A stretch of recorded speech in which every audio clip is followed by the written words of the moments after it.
Մի միլիոնատեր ականատես է լինում, թե ինչպես են հյուրանոցում նվաստացնում մի աղքատ կնոջ որոշում է գործել առանց զգուշացնելու։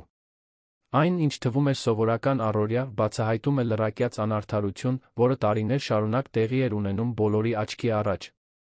Երբ նա բացահայտում է նվաստացումների հետում թաքնված ճշմարտությունը, այդ վայրի ճակատագիրը փոխվում է։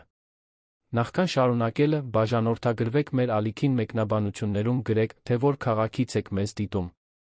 Արարատ տեսարանը հյուրանոցը, որը գտնվում էր Երանի կենտրոնում, հյուսիսային պողոտայի հարանությամբ, մի վայր էր, որտեղ շքեղությունը շշնջում էր ամեն մի դետալում։ Այն գրավում էր գործարարների հայտնիների, ովքեր պատրաստ էին թանկ վճարել կատարելության պատրանքի համար։ Եվ այն աշխատում էր անթերի։ Բայց դա պատահական չէր։ Անի Սարգսյանն արթնանում էր առավոտյան ժամը 5-ին։ Աբովյան քաղաքից մինչ հյուրանոց ճանապարհը տում էր 2 ժամ, 2 ավտոբուս մետրո։ Նա տեղ էր հասնում ճիշտ ժամը 7-ին, զուսպ, գրեթե խիստ համազգեստով։ Ոչ մի ավելորդ բան, որը կարող էր ուշադրություն գրավել։ Անին չպետք է նկատեին։ Նա պետք է լիներ այնտեղ, միշտ հասանելի, միշտ արդյունավետ, բայց երբեք իրապես տեսանելի։ Նա կոնսիերժ էր։ Բայց այն, ինչ նա անում էր, դուրս էր իր պարտականությունների սահմաններից։ Նա լուծում էր ճգնաժամերը նախքան դրանց պայթելը։ Հանդարտեցնում էր զայրացած հյուրերին։ Գտնում էր սպառված տոմսեր, անհնարին ամրագրումներ։ Գիտեր հաճախորդների անունները, նախասիրությունները, քմահաճույքները։ Հենց նա էր աշխատեցնում այդ մեքենան, մինչդեռ ընդունարանի աշխատակիցները խառնվում էին իրար։ Բայց թվում էր, ոչ ոք դա չէր նկատում։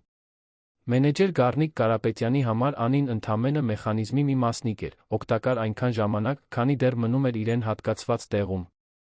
Մի շատ փոքր տեղում։ Այդ հինգշաբթի օտարերկրյա գործարարները ժամանել էին սպասվածից շուտ, սենյակները պատրաստ չէին։ Մուգ կապույտ կոստյումով մի տղամարդ զայրացած ժեստեր էր անում։ Անին հանգիստ մոտեցավ, ողջունեց անգլերենով 5 րոպեում ամեն ինչ կազմակերպեց։ Սուրճ հանգստի գոտում, մուտք դեպի սպա կենտրոն, սենյակները պատրաստ կլինեն 1 ժամից։ Ճգնաժամը հարթվեց։ Երբ ամեն ինչ հանդարտվեց, վերելակից դուրս եկավ անթերի տեսքով Գառնիկը։ Նա վերից նայեց Անիին, Անի, դու չես վարձվել ընդունարանի խնդիրները լուծելու համար։ Քո գործը դռներ բացելն է։ Որոշումներ կայացնելը թող նրանց, ովքեր համապատասխան իրավասություն ունեն։ Այդ խոսքերը հնչեցին ցածր, բայց հաստատուն, լի թույնով։ Շրջապատում ոմանք հայացքները թեքեցին։ Անին կուլ տվեց զայրույթը։ Նրան պետք էր այդ աշխատանքը։ Հասկանալի է, պարոն Կարապետյան։ 7 տարի այդ հյուրանոցում։ 7 տարի շարունակ նրան վերաբերվում էին որպես ստվերի, սպասելով գնահատանքի, որը երբեք չէր գալիս։ Դրա փոխարեն գալիս էին նվաստացումները, քողարկված աստիճանակարգության տակ։ Կեսօրին նա տեսավ մի տարբերվող տղամարդու։ Նա նստած էր բազկաթոռին անսովոր ուշադրությամբ հետում էր ամեն ինչին։ Բարձրահասակ էր, 40 անց, ալեխառն մազերով, թանկարժեք, բայց ոչ աչք ծակող հագուստով։ Նա հետում էր Անիին, երբ վերջինս աշխատում էր։ Երբ նրանց հայացքները հանդիպեցին, Անին ինչ-որ տարբերվող բան զգաց։ Դա քննադատական հայացք չէր։ Դա ճանաչում էր։ Երեկոյան հանդերձարանում նա իր պահարանի մեջ մի գրություն գտավ։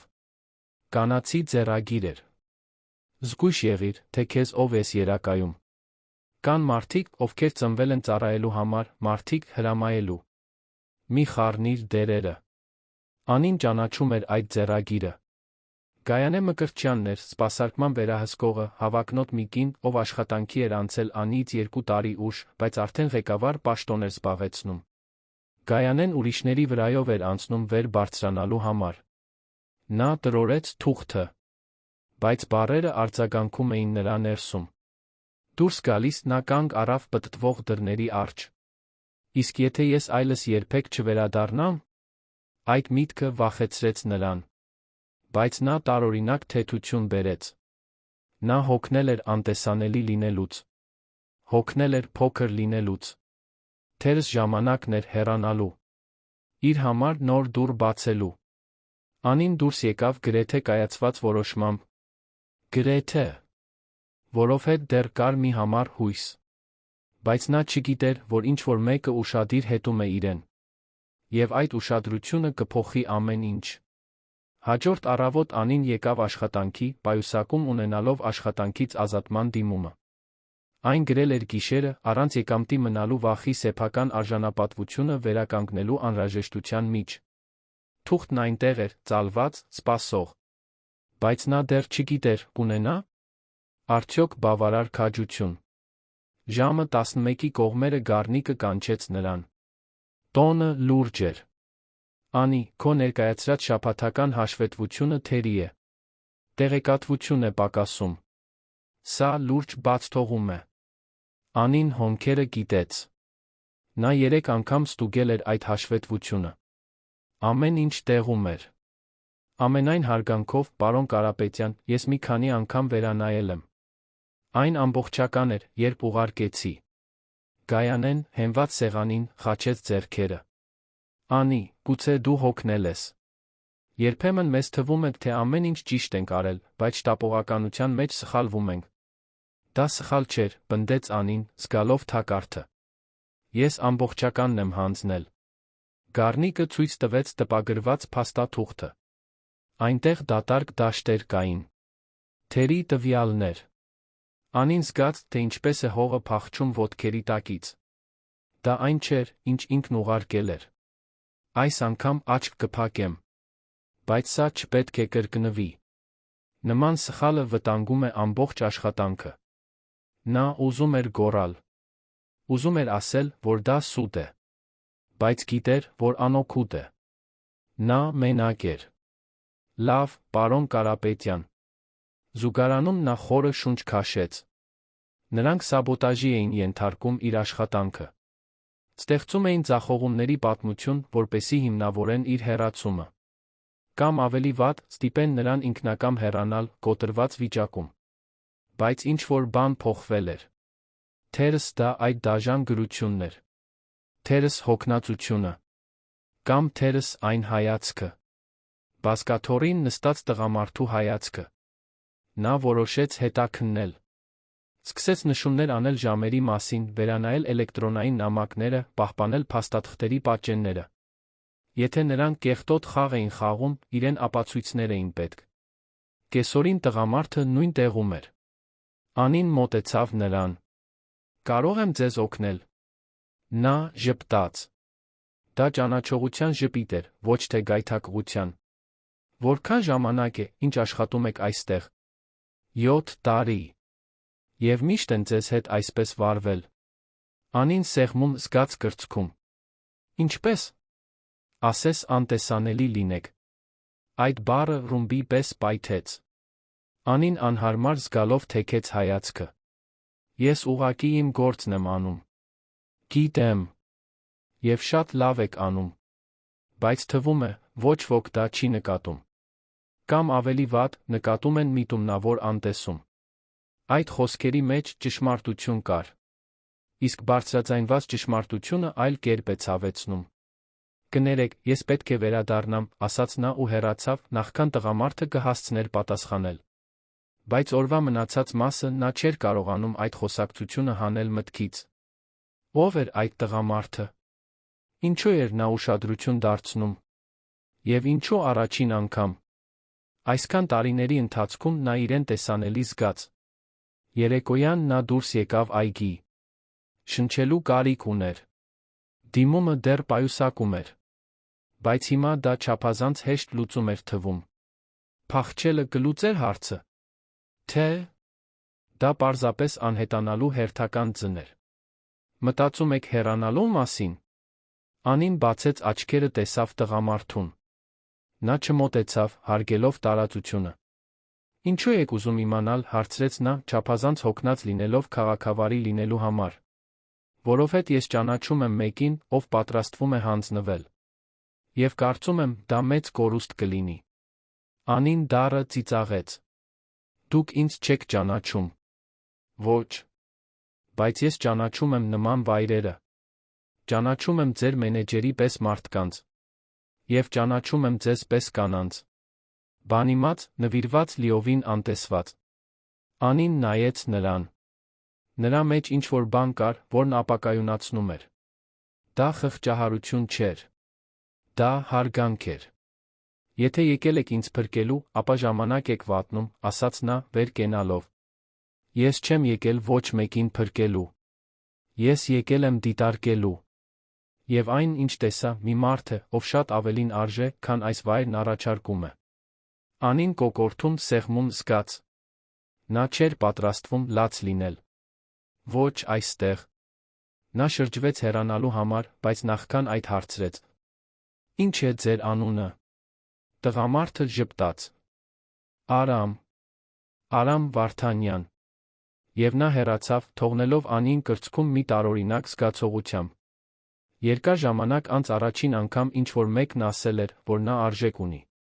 Եվ առաջին անգամ նա գրեթե հավատաց դրան։ Հաջորդ օրերը նման էին ցնցումների։ Անին սկսեց ամեն ինչ փաստաթղթավորել։ Պահպանում էր նամակների պատճենները, լուսանկարում էր հաշվետվությունները, նշում ժամերը։ Նա լրակյաց արխիվ էր ստեղծում ընդդեմ այն թակարդի, որն իր շուրջը փակվում էր։ Որքան շատ էր դիտարկում, այնքան ավելի էր հասկանում, թե որքան հաշվարկված էր ամեն ինչ։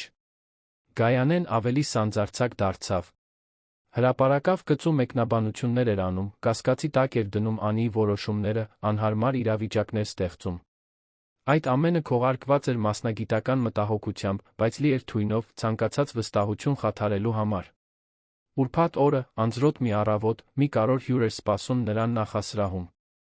Պարոն Ավետիսյանը, մի գործարար, ով ամեն ամիս մնում էր հյուրանոցում, ակնհայտորեն զայրացած էր։ Անի, ես մեքենաս պատվիրել էի ժամը 8-ին։ Արդեն 8:15 է։ Նման բան երբեք չէր եղել։ Նա զգաց, թե ինչպես է սիրտն արագ բաբախում։ Համոզված էր, որ նախորդ օրը հաստատել էր պատվերը։ Վազեց դեպի համակարգիչը։ Գրանցումն այնտեղ էր, բայց սխալ ժամով, 9-ին, ոչ թե 8-ին։ Ինչ-որ մեկը փոխել էր այն։ Պարոն Ավետիսյան, 1000 ներողություն եմ խնդրում։ Համակարգային սխալ է տեղի ունեցել։ Հիմա կկարգավորեմ։ 5 րոպեում նա կարողացավ այլ ընկերությունից ներկայացուցչական մեքենա գտնել։ Պարոն Ավետիսյանը հեռացավ դժգոհ, բայց սպասարկված։ Երբ Անին վերադարձավ, Գայանեն այնտեղ էր, ժպտալով։ Համակարգային սխալ, Անի։ Թե քո սխալը։ Համակարգում էր։ 3 ստուգել էի, ամեն ինչ ճիշտ էր։ Գայանեն թեքեց գլուխը։ Գիտես, երբեմն մարդն այնքան է հոգնում, որ սկսում է իրերն այնպես տեսնել, ինչպես դրանք չկան։ Թերս քեզ հանգիստ է պետք։ Անին սեղմեց բռունցքները, բայց դեմքը չեզոք պահեց։ Արամը շարունակում էր հայտնվել։ Երբեք չէր ներխուժում նրա տարածք, բայց միշտ ներկա էր։ Մի օր կեսօրին նա սպասեց Անիին, երբ վերջինս լուծեց հյուրերից մեկի արտակարգ խնդիրը։ Անի, կարող ենք խոսել։ Ընդամենը մի րոպե։ Նրանք գնացին առանձնացված մի հատված։ Քո դեմ սաբոտաժ են անում, ասաց Արամը, առանց ավելորդությունների։ Գիտեմ։ Իսկ գիտես ովքեր։ Նա գլխով արեց։ Գայանեն Գառնիկը։ Ուզում են ինձ ստիպել հեռանալ։ Ինչու ես դեռ այստեղ։ Հարցը պարզ էր, բայց ծանր։ Որովհետ ինձ պետք է այս աշխատանքը։ Որովհետ եթե հիմա հեռանամ, կխորտակվեմ։ Եվ որովհետ իմ մի մասը դեռ հավատում է, որ կարող եմ սա փոխել։ Արամը նայեց նրան խորաթափանց հայացքով։ Դու չես կարող փոխել մի համակարգ, որը ստեղծված է քեզ փոքր պահելու համար։ Միայնակ չես կարող։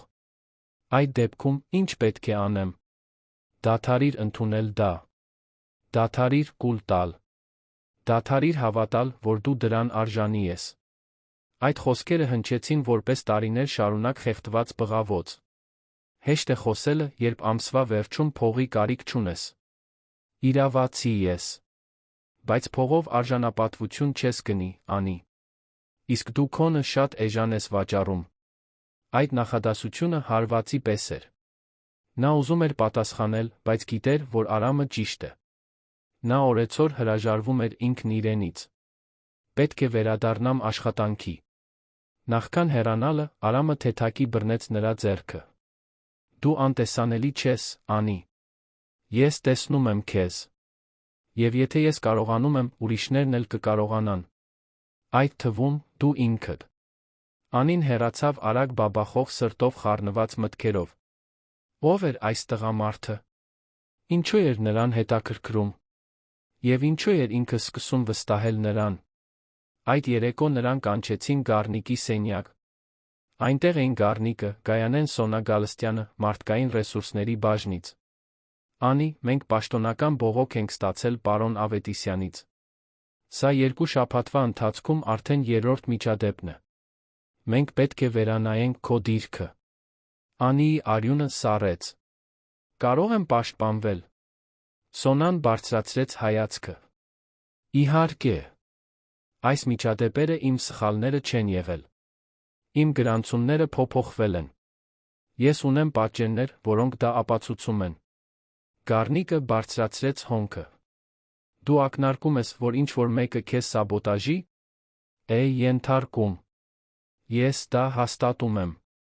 Ծանր լռություն տիրեց։ Գայանեն կարճ ծիծաղեց։ Անի, սա մի քիչ պարանոիկ է հնչում, չես կարծում, ասաց Սոնան, փորձելով հաշտարար տոնով խոսել, բայց ձայնը վերից էր հնչում։ Անին հասկացավ, որ այստեղ ճշմարտության տեղ չկա։ Միայն խաղի կանոններն են գործում։ Եվ ինքը պարտվում էր։ Ես կարող եմ վաղը բերել ապացույցները։ Գառնիկը գլխով արեց։ Բեր։ Բայց մինչ այդ դու հեռացված ես աշխատանքից։ Վերադարձիր երկուշաբթի օրը։ Անին դուրս եկավ դողացող ոտքերով, կոտրված սրտով։ Ոչ թե հեռացման պատճառով, այլ այն գիտակցումից, որ ինչ էլ ասեր, նշանակություն չէր ունենա։ Նրանք արդեն որոշել էին։ Նա ընդամենը փոխարինելի մի դետալ էր։ Երբ նա անցնում էր նախասրահով, տեսավ Արամին իր սովորական տեղում նստած։ Նա նույնպես տեսավ Անիին։ Եվ այդ հայացքի մեջ Անին վստահություն գտավ։ Վստահություն, որ ինքը մենակ չէ։ Եվ որ, թերս, դեռ հնարավորություն կա խաղի ընթացքը փոխելու։ Անին հանգստյան օրերն անցկացրեց հուզական անորոշության մեջ։ Դա տխրություն չէր։ Դա ցավոտ հստակություն էր։ Նա 7 տարի էր նվիրել մի վայրի, որը երբեք չէր պատրաստվում գնահատել իրեն։ Նա փշրանքներ էր ընդունել, մինչդեռ ինքը խնջույքներ էր մատուցում։ Հիմա, հեռացված նվաստացած, նա 2 ճանապարհ ուներ։ Հեռանալ գլխիկոր կամ պայքարել մի բանի համար, որը թերս արժեքել չուներ։ Շաբաթ օրը նա հաղորդագրություն ստացավ անհայտ համարից։ Անի, Արամն է։ Ձեր կոնտակտը վերցրել եմ ընդունարանից։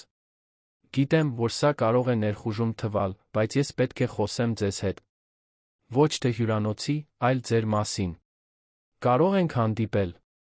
Բանականությունը հուշում էր անտեսել։ Զգացմունքային։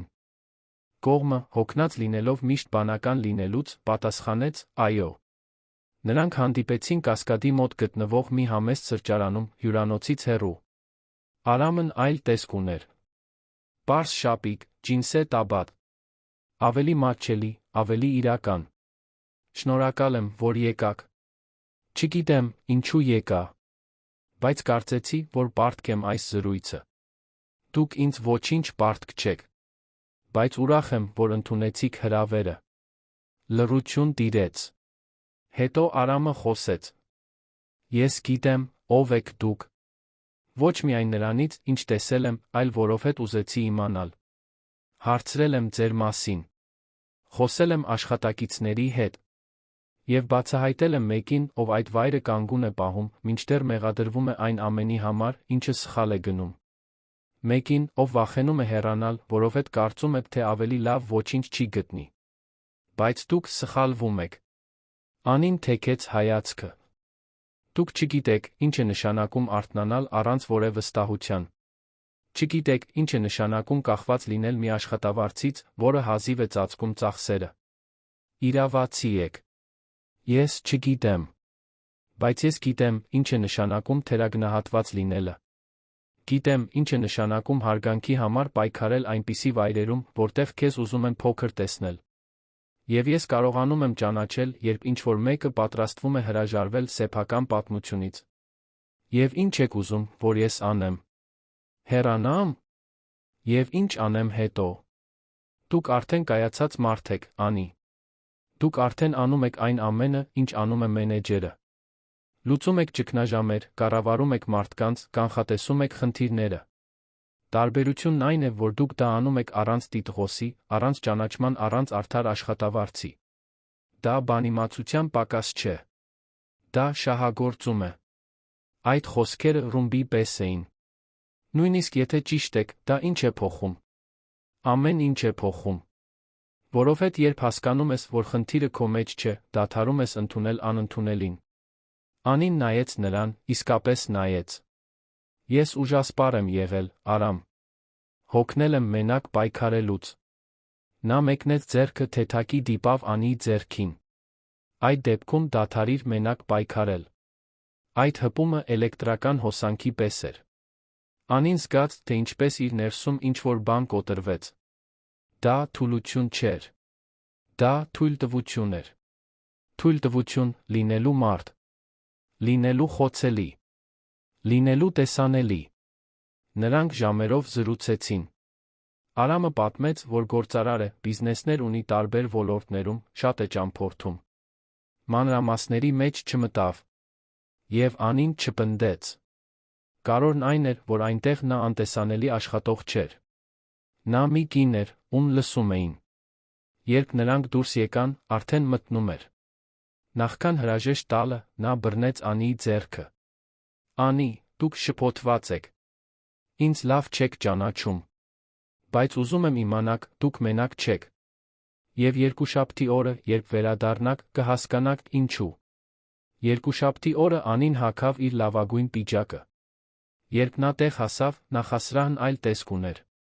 Տարօրինակ իրարանցում էր, աշխատակիցները շշնջում էին։ Նա ուղիղ գնաց դեպի Գառնիկի սենյակը, բայց նրան կանգնեցրին։ Պարոն Կարապետյանը կարևոր խորհրդակցությանը։ Պետք է սպասեք։ Նա սպասեց 1 ժամ։ Մինչ դուռը բացվեց։ Գառնիկը դուրս եկավ գունատ դեմքով, մոլորված հայացքով։ Նրա հետից դուրս եկավ Արամը։ Անին զգաց, թե ինչպես է հողը փախչում ոտքերի տակից։ Արամն այնտեղ էր, լիովին այլ կեցվածքով։ Նա այլս հյուր չէր։ Նա իշխանություն ունեցող մարդ էր։ Անի, կարող եք ներս մտնել, խնդրում եմ, ասաց Արամը հանգիստ, բայց հաստատուն ձայնով։ Նա ներս մտավ։ Այնտեղ տեսավ Սոնային, լարված դեմքով Գայանեին 3 անծանոթ տղամարդկանց կոստյումներով։ Արամը մոտեցավ նրան։ Անի, իմ անունն է Արամ Վիգեն Վարդանյան։ Եվ ես Արարատ տեսարան հյուրանոցի նոր սեփականատերն եմ։ Բացարձակ լռություն տիրեց։ Անին զգաց, թե ինչպես է աշխարհը կանգ առնում։ Արամը շարունակեց. Վերջին 15 օրերի ընթացքում ես այստեղ էի դիտարկում էի։ Վերլուծում էի գործընթացները, լսում աշխատակիցներին, բացահայտում խնդիրները։ Ես տեսա մի աշխատանք, որը հիմնված է վախի, մանիպուլյացիայի, իշխանության չարաշահման վրա։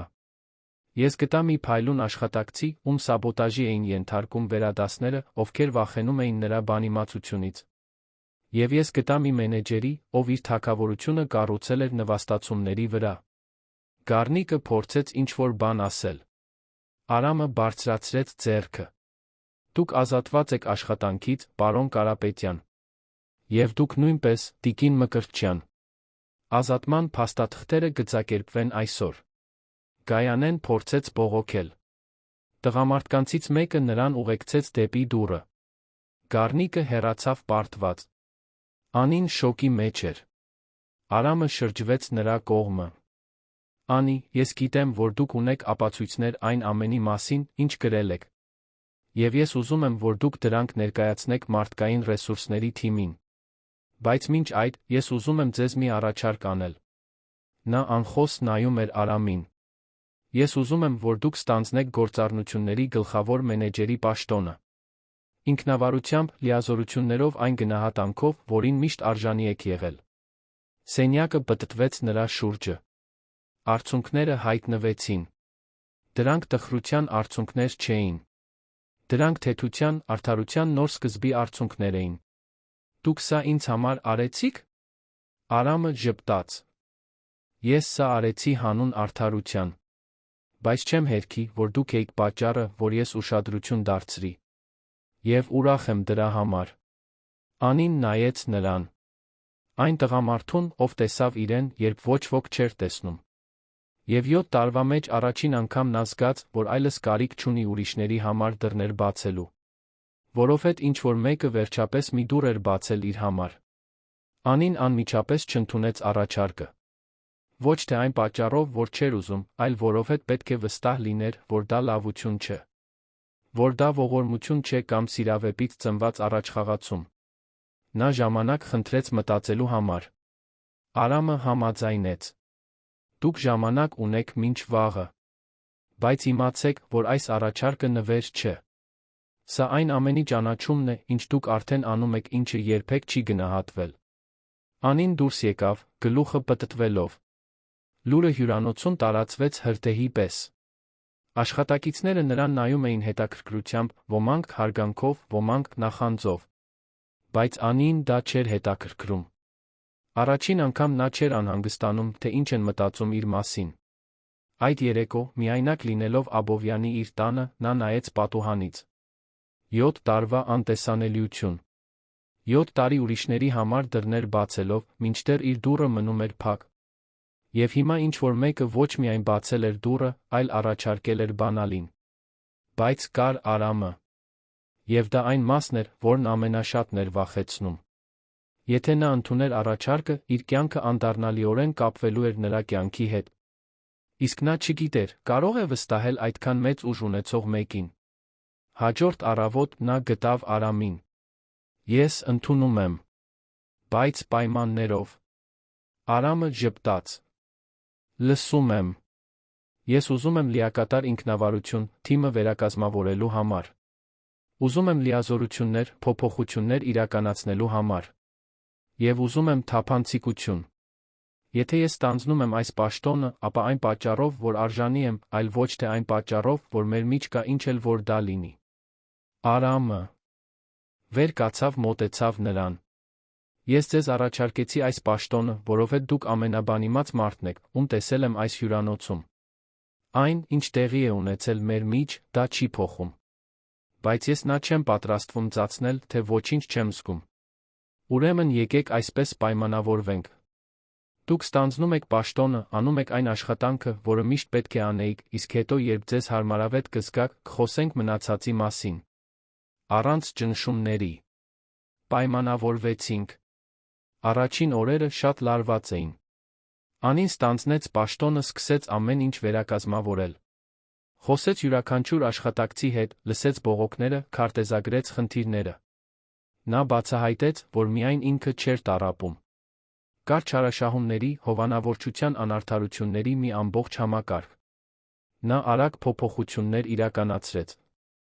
Արդար հերթափոխեր, անանուն բողոքների ուղիներ, թրեյնինգներ, հետադարձ կապի հանդիպումներ։ Փոխարինեց 3 վերահսկողների, ովքեր հետում էին Գայանեի մեթոդներին։ Առաջ քաշեց բանիմաց, բայց տարիներով նույն տեղում մնացած աշխատակիցներին։ Կամաց-կամաց հյուրանոցը սկսեց այլ կերպ շնչել։ Արդյունքները երկար սպասեցնել չտվեցին։ Հյուրերի գնահատականները բարելավվեցին։ Թիմը դարձավ ավելի նվիրված։ Գործընթացներն ավելի սահուն դարձան։ Անին առաջին անգամ իրեն զգաց ճիշտ տեղում։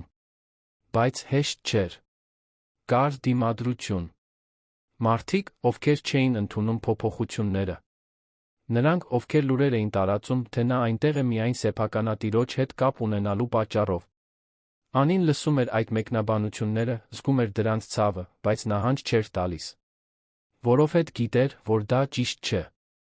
Իսկ ով կասկածում էր, բավական էր նայել թվերին։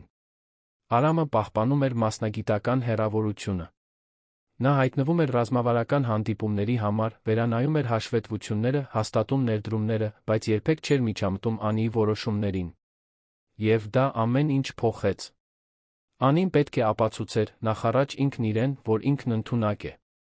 Որ ինքն արժանի է այնտեղ լինելուն։ Բայց երեկոյան նրանք զրուցում էին։ Երբեմն հաղորդագրություններով։ Երբեմն անձամբ, հյուրանոցից դուրս համեստ հանդիպումների ժամանակ։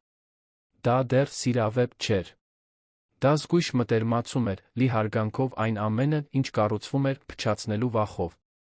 Այդ երեկոներից մեկի ժամանակ Կասկադի սրճարանում Անին պատմեց մենեջմենթի դժվարությունների մասին։ Արամը պատմեց իր այլ բիզնեսների մասին, միշտ ճանապարհներին լինելու միայնության մասին, հոգնածության մասին, որ իրեն տեսնում են միայն ունեցվածքի համար, այլ ոչ թե նրա համար, թե ով է ինքը։ Գիտես, ինչն ինձ ամենաշատը գրավեց։ Ոչ միայն բանիմացությունը։ Դա արժանապատվությունն էր։ Նույնիսկ նվաստացած լինելով, դու չկորցրեցիր քո էությունը։ Շարունակեցիր անել այն, ինչ ճիշտ էր։ Իսկ դա հազվադեպ է պատահում։ Անին ժպտաց։ Ես գրեթե կորցրել էի այն։ Գրեթե հանձնվել էի։ Եթե դու չհայտնվեիր։ Արամը լրացրեց։ Դու մինույն է այլ ճանապարհ կգտնեիր։ Որովհետև քեզ պես մարդիկ չեն անհետանում։ Նրանց պարզապես ճիշտ հրում է պետք։ Նրանք լռեցին, հայացքները միմյանց սեռած։ Այդ պահին Անին հասկացավ։ Դա ավելին էր, քան պարզապես ձգողականությունը։ Դա փոխադարձ ճանաչում էր։ Հավասարների հանդիպում։ Շաբաթներն անցան։ Անին ձափողեց հյուրանոցը։ Փոփոխություններն ակնհայտ էին։ Թիմն ավելի լավ էր աշխատում։ Հյուրերը գոհ էին։ Շահույթն աճեց։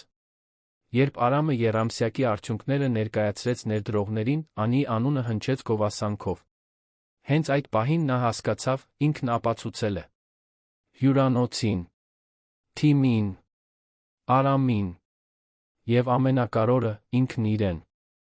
Այդ երեկո հանդիպումից հետո Արամը նրան գտավ ավտոկայանատեղիում։ Անի, ես այլս չեմ կարող ծածնել, թե սա միայն մասնագիտական է։ Ես քեզ հարգում եմ որպես մասնագետի։ Բայց ես քեզ ուզում եմ որպես կնոջ։ Եվ ես այլս չեմ կարողանում առանձնացնել այդ երկուսը։ Անին զգաց, թե ինչպես է սիրտն արագ բաբախում։ Նա նույնպես այլս չէր կարողանում։ Արամ, ես պետք է վստահ լինեի, որ այստեղ եմ իմ աշխատանքի շնորհիվ։ Պետք է իմանայի, որ սա լավություն չէր, խղճահարություն չէր կամ սիրավեպ։ Եվ հիմա ես գիտեմ։ Հիմա ես կարող եմ։ Նա չավարտեց։ Արամը մոտեցավ, բռնեց նրա դեմքը համբուրեց։ Դա ամաչկոտ համբույր չէր։ Դա վստահության համբույր էր։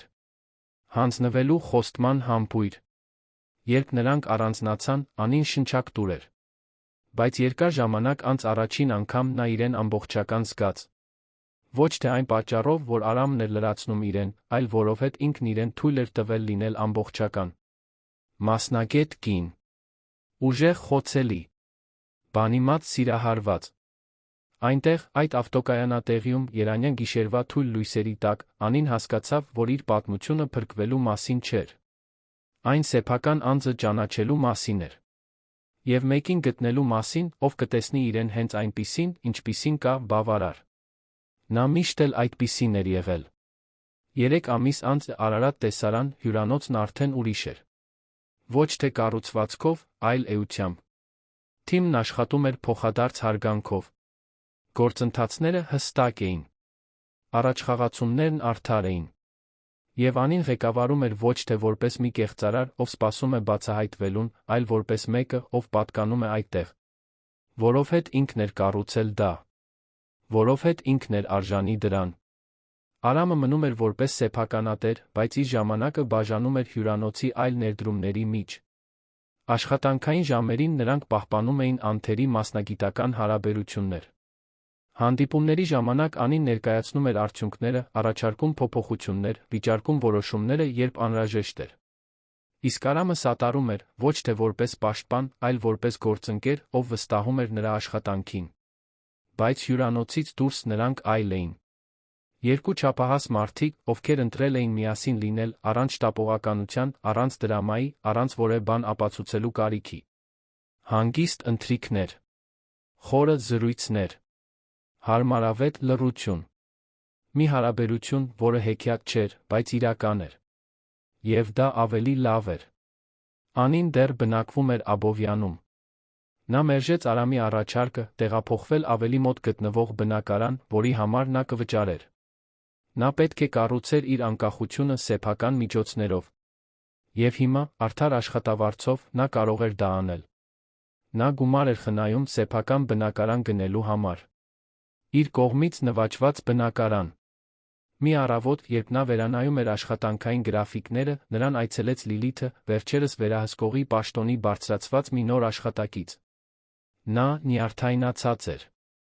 «Անի, կարող եմ խոսել ձեզ հետ»։ «Իհարկե»։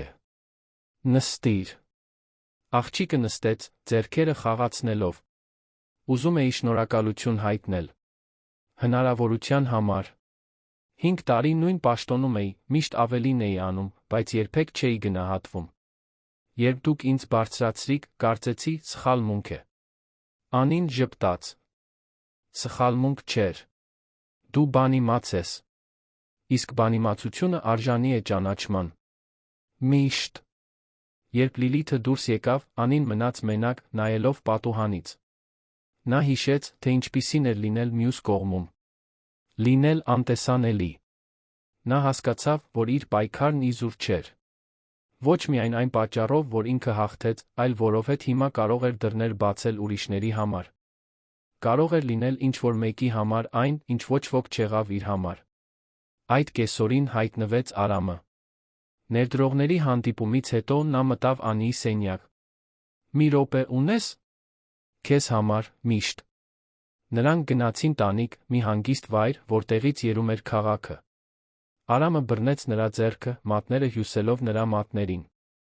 «Անի, երբ ես գնեցի այս հյուրանոցը, դա բիզնես որոշում էր։ Ես տեսա պոտենցիալը։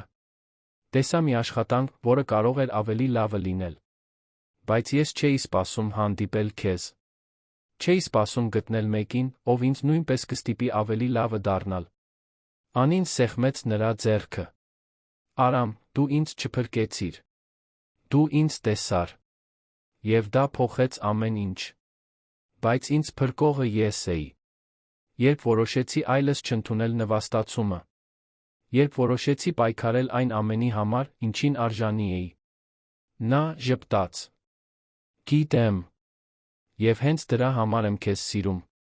Ոչ թե այն մարդու համար, ում օգնեցի դառնալ, այլ այն մարդու համար, ով դու միշտ եղել ես, ով վերջապես գտավ իր տեղը գոյություն ունենալու համար»։ Առաջին անգամ էր, որ նա ասում էր դա։ Եվ Անին հասկացավ, որ ինքը նույնպես զգում է դա։ Դա սերիալային խելահեղ գիրք չէր։ Դա սեր էր, կառուցված հարգանքի, հիացմունքի փոխըմբռնման վրա։ «Ես էլ եմ քեզ սիրում։ Բայց ուզում եմ, որ մի բան հասկանաս։ Ես չեմ լինելու այն կինը, ով ապրում է տղամարդու ստվերում։ Ես չեմ լինելու ցուցադրական կին կամ զուսպ ուղեկից։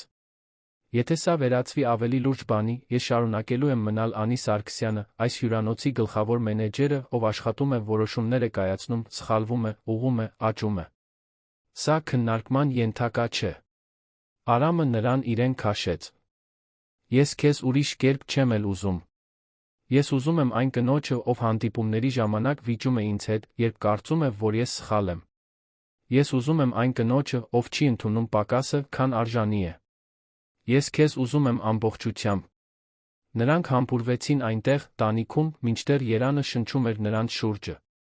Անին զգաց, որ վերջապես այնտեղ է, որտեղ պետք է լիներ։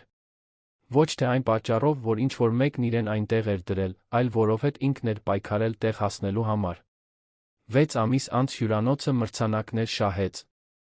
Անին հրավիրում էին դասախոսությունների, կառավարման թեմայով։ Նրա պատմությունը ոգեշնչեց այլ կանանց չընդունել պակասը։ Նա, ով մի օր անտեսանելի էր, հիմա տեսանելի էր։ Ոչ թե որպես փրկված զոհ, այլ որպես մի կին, ով հրաժարվեց անհետանալ։ Արամը նրան ամուսնության առաջարկություն արեց պարզ ընթրիքի ժամանակ, առանց ավելորդ շքեղության։ Միայն իրենք երկուսով։ Անին ասաց. «Այո»։ Ոչ թե այն պատճառով, որ կարիք ուներ, այլ որովհետև ուզում էր կառուցել նրա հետ։ Հաջորդ շաբաթ հյուրանոցի նախասրահում նա հետում էր անցուդարձին։ Եվ այնտեղ, ամեն ինչի կենտրոնում, մի երիտասարդ աշխատակցուհի էր, ով դռներ էր բացում, դասավորում էր ճամպրուկները, լուծում էր խնդիրները։ Անին հետեց նրան տեսավ ինքն իրեն, տարիներ առաջ։ Նա մոտեցավ։ «Ինչ է քո անունը»։ Աղջիկը փոքր ինչ վախեցավ։ «Մանե, տիկին»։ «Մանե, ես տեսա քո կատարած աշխատանքը։ Տեսա, թե ինչպես ես լուծում խնդիրները նախքան դրանց ճգնաժամ դառնալը։ Տեսա քո նվիրվածությունը։ Դա աննկատ չի մնում։ Հաջորդ շաբաթ ուզում եմ խոսել քեզ հետ աճի հնարավորության մասին։ Դու պոտենցիալ ունես։ Իսկ պոտենցիալը արժանի է տեղ ունենալու։ Աղջկա աչքերը փայլեցին։ Շնորհակալություն, տիկին։ Շատ շնորհակալ եմ։ Անին ժպտաց։ Ինձ մի շնորհակալացիր։